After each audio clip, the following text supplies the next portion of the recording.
Lord Brahma and the other demigods returned to their respective abodes. Later, to gain victory for the demigods, Lord Shiva pitched his big tent and camped on the banks of the Chandrabhaga river under a beautiful fig tree. He then sent Pushpadanta, the leader of the Gandharvas, as a messenger to Sankhacuda. When Pushpadanta arrived at Sankhacuda's capital, he noticed that it was more beautiful than Indra's realm and more opulent than Kuvera's. The city was 40 miles wide and 80 miles long. It was built of pearl and jewel crystals, and on all sides there were roadways. 7 inaccessible moats, one after another, surrounded the city. There were hundreds of shops full of trade articles and marketable commodities. Palatial buildings of traders and merchants were all over. Thousands and thousands of beautiful buildings, constructed with scarlet gems, inlaid with various ornaments, and decorated with fancy articles, gave the place a boundless charm. The Gandharva chief saw that Sankhacuda's palace was spherical like the moon. 4 successive moats with fiery flames encircled it. On top of the palace were ramparts made of jewels that touched the sky. The palace was inaccessible to enemies, but offered no hindrance to friends.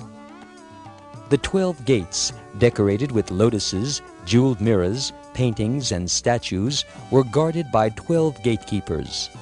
On all sides, the palace was protected by very powerful, graceful, well-dressed, and richly adorned demons who were holding heavenly weapons in their hands.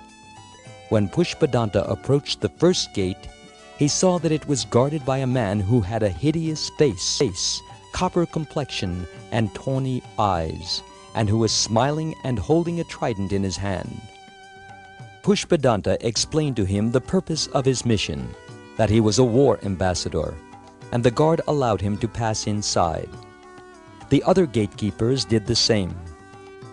At the last gate, he said to the guard, "O guard, quickly inform your king that a war is about to occur."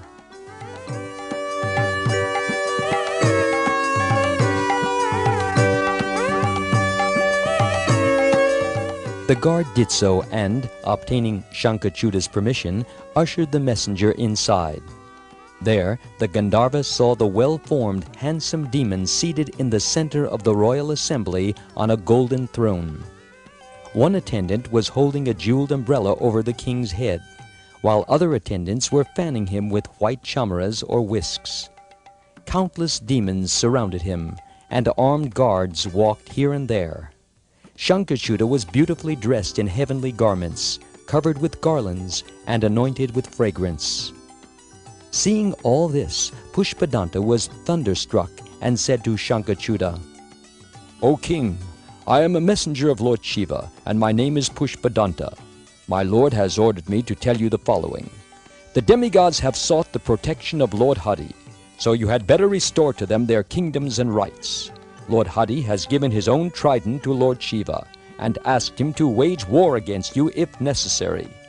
Presently, Lord Shiva is residing under the shade of a fig tree on the bank of the Pushpabhadra river.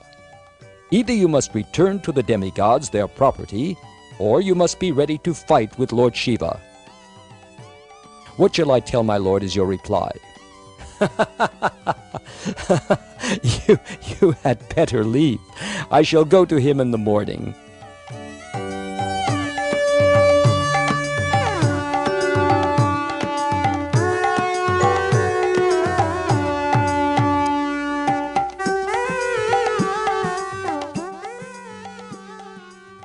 The messenger returned to Lord Shiva and conveyed the demon's message.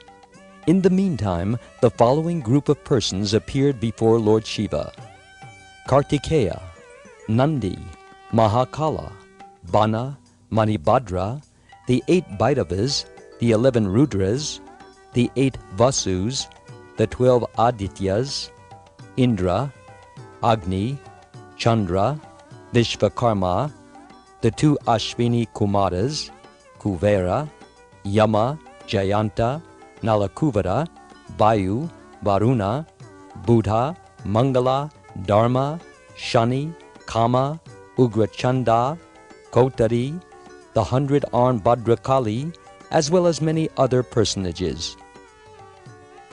Bhadrakali was seated on an excellent chariot. Her paraphernalia, clothing, garland, and sandal paste were red.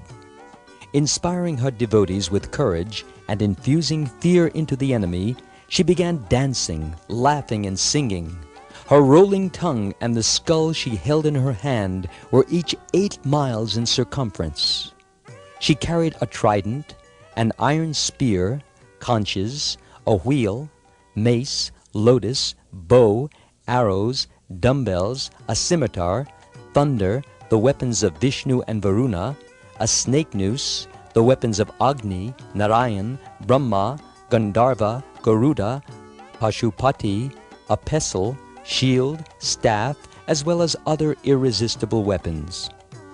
This fearsome goddess was accompanied by millions of devotee yoginis and dakinis, and also countless ghosts, goblins, and demons known as bhutas, pretas, pishachas, kushmandas, brahma rakshasas, and rakshasas, as well as yakshas and kinnaras.